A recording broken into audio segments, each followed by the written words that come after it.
Today's recipe is for a rich and fudgy brownie that's made from a shelf-stable mix. And it's a just add water mix, so it's perfect to give as a gift. Easy, delicious, and unlike other mixes out there, this one requires nothing else to be added other than water. Can't wait for you to try this one. This might be my best mix yet. Well, hi there everyone. My name is Kareth. I'm a wife, a mom, an author, and a cook. On this channel, I like to create recipes using freeze-dried food. Sometimes it's completely shelf-stable, like a meal or a mix in a jar. Other times, I combine freeze-dried with fresh, but all the time, it's delicious. I'm here to help people who have freeze-dried food on their shelves to know how to cook with it. I test out recipes so you don't have to. Welcome to the Freeze-Dried Foodie. I'm going to put a list of the ingredients up here on the screen so you can get an idea of what I put inside this mix. And then I'll include the full baking instructions and the full recipe down in the description box below the video. This is going to yield 1 pan of brownies, and all of that mix does fit into a quart-sized jar. I'll zoom in here so you can get a better look at the ingredients. I am going to be using some malted milk powder in this. I call that my secret ingredient. It adds a really nice richness, toastiness, kind of depth of flavor.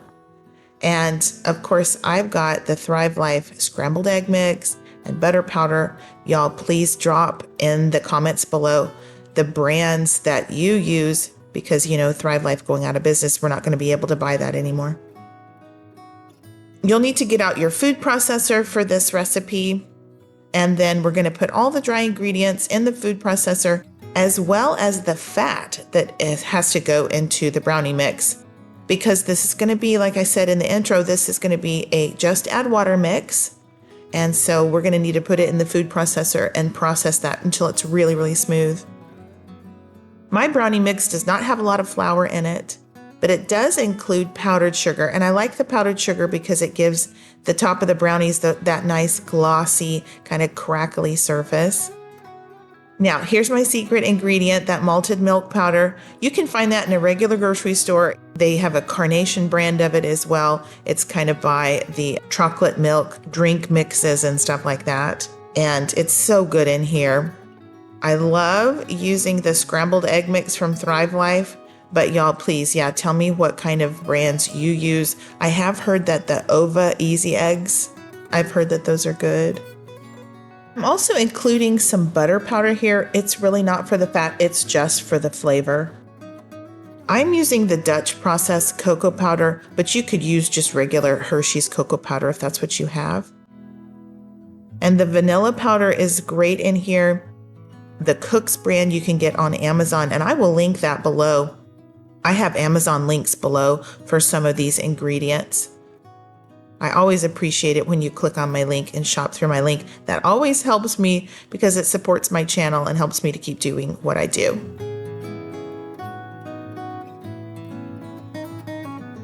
Now, instant coffee granules. I do include like a half a teaspoon of instant coffee in these rich chocolatey brownies because I learned from Ina Garten, the Barefoot Contessa, that instant coffee helps anything with chocolate in it to taste chocolatier. It doesn't make it taste like coffee, it just helps the chocolate taste even better. So you'll go ahead and pulse those dry ingredients before you add the fat. Now I'm going to be using lard. You need some sort of a solid fat, and I've heard that you can use shortening as well. I've never used shortening. I'm a lard girl. That's what I grew up using. But I've heard that shortening works just the same. Go ahead, put the shortening in there and then pulse that a few times to combine those ingredients. And then you can just turn it on. And you need to process this mix for at least 30 seconds or so until it's really nicely combined. You want a homogeneous kind of a mix where everything is just really evenly distributed throughout the mix. And you'll notice as you do that it gets a little bit darker in color when you add that fat. And this is the texture or the consistency you're looking for in your mix. And that is what you can add to your quart-sized jar. Now you will need to tap this down as you add it because you're going to think, oh, there's no way it's going to fit in there. But if you'll tap it down maybe halfway and then continue to fill that jar and then tap it down again several times, it does fit. And I love giving this as a gift. It's just so cute. You know, if you put a little bit of a ribbon on there, you could put a cute little tag with the baking instructions. Now, since this mix includes the lard in the mix, you can only store this for 3 to 4 months. So here is the jar you can keep on your shelf. And if you don't like storing things in plastic, that's just some chocolate chips in that plastic bag, you could put those in a half-pint jar and give that along with this. And those chocolate chips are optional. I like to add them, but they are optional. You could add other things as well. Whenever you're ready to make these brownies, you'll get out a large bowl. In goes the mix and 2/3 of a cup of hot water. And the reason I like to add the hot water is because that hot water is going to help the lard that's in the mix to start to melt. And it's just gonna give it a little bit of a head start there. It also makes sure that the coffee granules, the instant coffee that goes in there, is completely dissolved. And I just like to add the hot water. I think it gives you a better texture. And like anytime you make brownie mix, you just want to mix it until there's no more pockets of dry powder. And then you can add those chocolate chips. Now these are mini chocolate chips, just semi-sweet, but you could put like kind of whatever you want in here if you want a different addition. I'm thinking you could put walnuts in here, or, you know, toasted pecans, or chocolate chunks, whatever you like. You could probably put peanut butter chips. It's totally up to you. But just look how glossy and wonderful that batter is. It's so beautiful. All right, and then you'll want to pour this into a prepared pan. That's a 9x9 cake pan that I have lined with parchment paper. And oh yeah, by the way, you have to preheat your oven before you start this whole process, because as you can tell, it comes together really, really fast. So make sure your oven is preheated to 350. You can smooth out that batter. Just make sure it ooches into the corners. It's a very technical term, ooch. My mom used that term. It's the perfect term for making sure your batter is in the corners. All right, y'all, just keeping it real. This is what the dishes situation looks like. I mean, it's only going to be about half that if you're only baking them or if you're only creating the mix. But I did them both today, so it's quite a few dishes. All right, after about 25 minutes, you can bring those out of the oven. Everybody likes their brownies at a different level of doneness.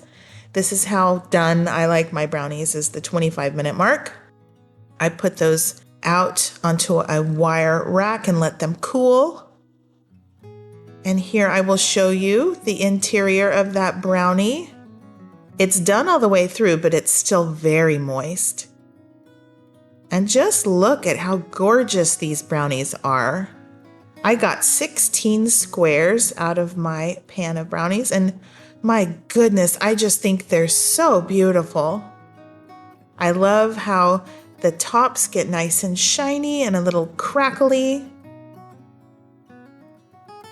I hope the camera is picking this up, but guys, these brownies are just so moist and fudgy and rich, and they taste absolutely amazing. I think that malted milk powder in there really brings out a depth of flavor that I just am in love with. And I'm hoping that y'all will make this mix, bake the brownies, and then let me know what you think, because I really do think this is my best mix yet. Now, we like to serve brownies a little bit warm with a scoop of vanilla bean ice cream. That's just my favorite way to do it. And of course, they're great on their own, but I tell you what, just a little scoop of ice cream on there, mwah, so good. I think you could make these gluten-free if you used a gluten-free all-purpose flour and if you left out the malted milk powder, because that does have gluten in it. But the only gluten-free flour I've ever used that I've loved is the Thrive Life gluten-free flour. So if you have that on your shelf, then definitely, you could try it. You might have to add a little bit more water because gluten-free flour tends to soak up that water. But I think it would work, guys, if you want to give that a try. The flavor of these is just incredible. You're just not going to believe that this came out of a shelf-stable mix and all you did was add water. It's just fantastic. You're going to love giving these as gifts. If you are interested in more mixes in jars or meals in jars, completely shelf-stable, especially featuring freeze-dried ingredients, then be sure to look in the description box below. I will link my cookbooks. I have 2 cookbooks. They're both available on Amazon in print form, and I have them in ebook form, a digital download that you can purchase and then put on multiple devices and just enjoy all those recipes. Now, I did write these cookbooks with Thrive Life brand ingredients in mind, but you could substitute other brands or even use your own home done freeze-dried ingredients in all the recipes. All right, let me share an encouraging Bible verse with you today. This one is Isaiah 41:10, and it reads, "Fear not, for I am with you. Be not dismayed, for I am your God. I will strengthen you. I will help you. I will uphold you with my righteous right hand." And I hope that encourages you today. All right, guys, thanks so much for watching. God bless you. Have a wonderful week. And until next time, y'all take care and keep thriving.